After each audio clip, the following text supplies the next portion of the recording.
Bonjour à tous. Aujourd'hui, je voulais évoquer avec vous une notion importante qui est celle de la gouvernance des entreprises.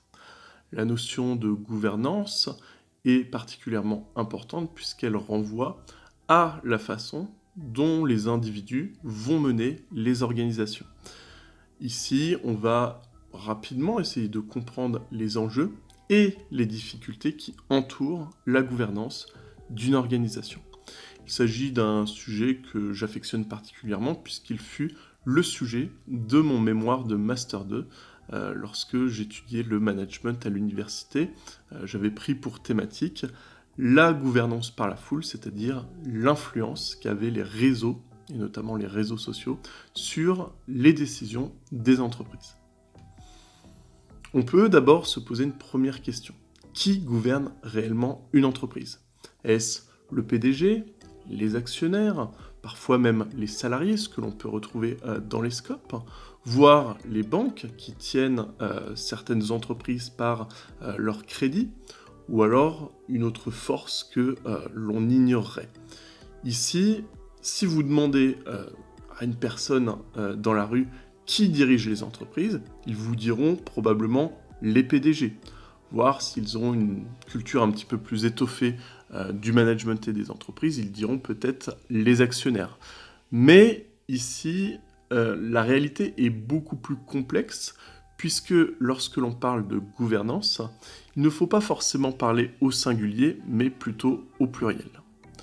Je vous propose de revenir sur la définition de la gouvernance en partant sur son étymologie.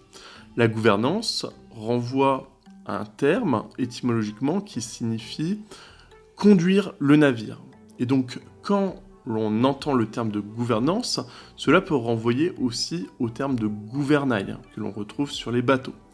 Et donc, ici, la gouvernance suppose un capitaine, un pilote de l'entreprise, qui va être généralement le PDG, qui sera nommé par les actionnaires, ou alors le propriétaire qui va être président, directeur ou PDG de sa propre entreprise.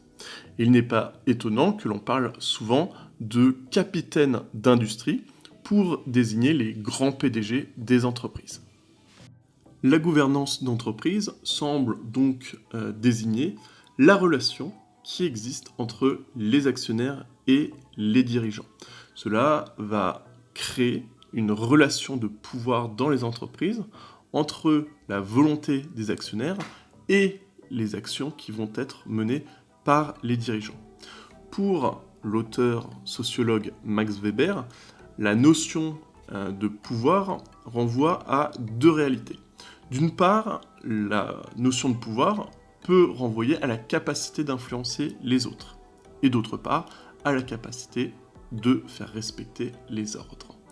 Ici, cette notion de pouvoir est essentielle puisque la gouvernance suppose des rapports de pouvoir, des rapports d'influence entre les différents acteurs de l'organisation. Toutefois, cette notion de gouvernance ne renvoie pas exclusivement à une relation entre les actionnaires et le dirigeant. En réalité, la gouvernance montre que nous avons des organisations qui vont être soumises à des influences, et ces influences vont être considérées comme des partenaires, voire au sens plus large des parties prenantes.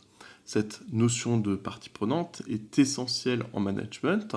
C'est une théorie qui a été mise en avant en 1982 par l'auteur Freeman, qui renvoie à l'ensemble des individus qui influencent ou qui vont être influencés par les décisions d'entreprise.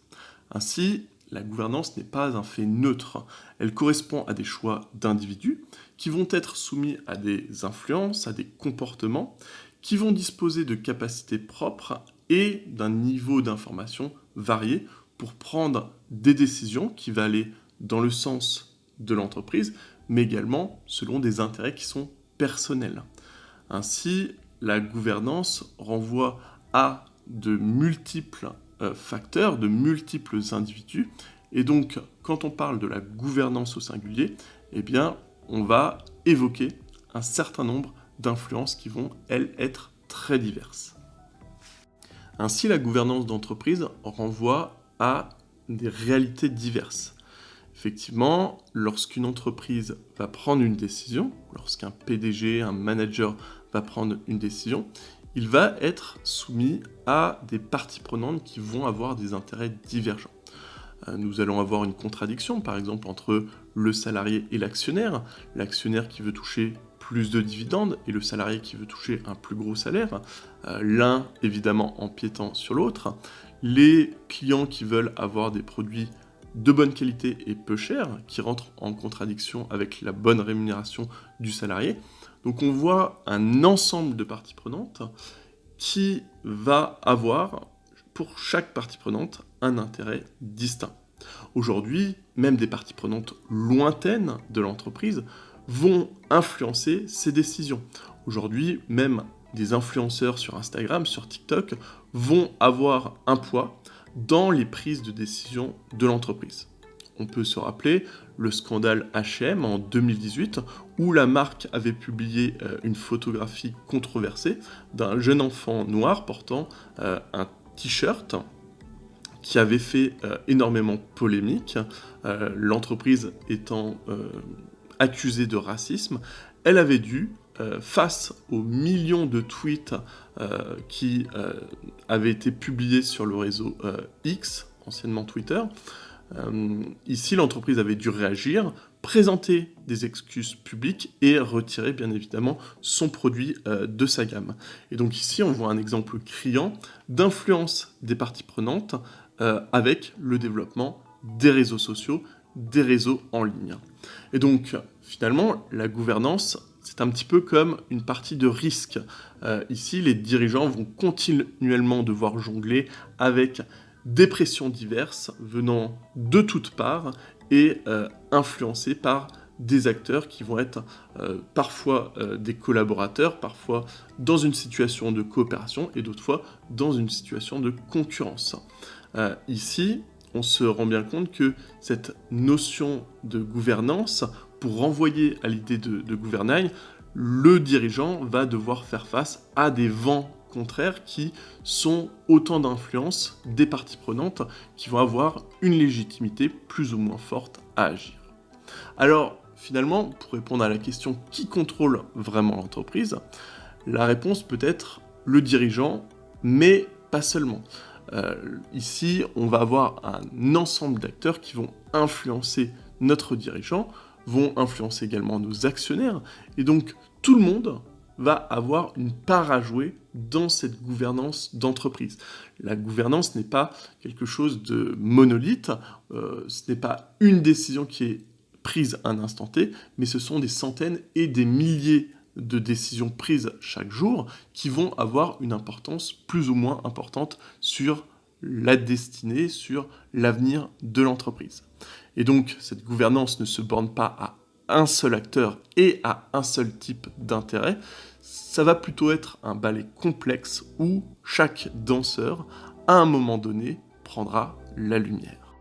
Cette vidéo est désormais terminée, j'espère qu'elle vous aura plu. N'hésitez pas à consulter mes autres contenus, je vous souhaite une bonne journée et je vous dis à bientôt.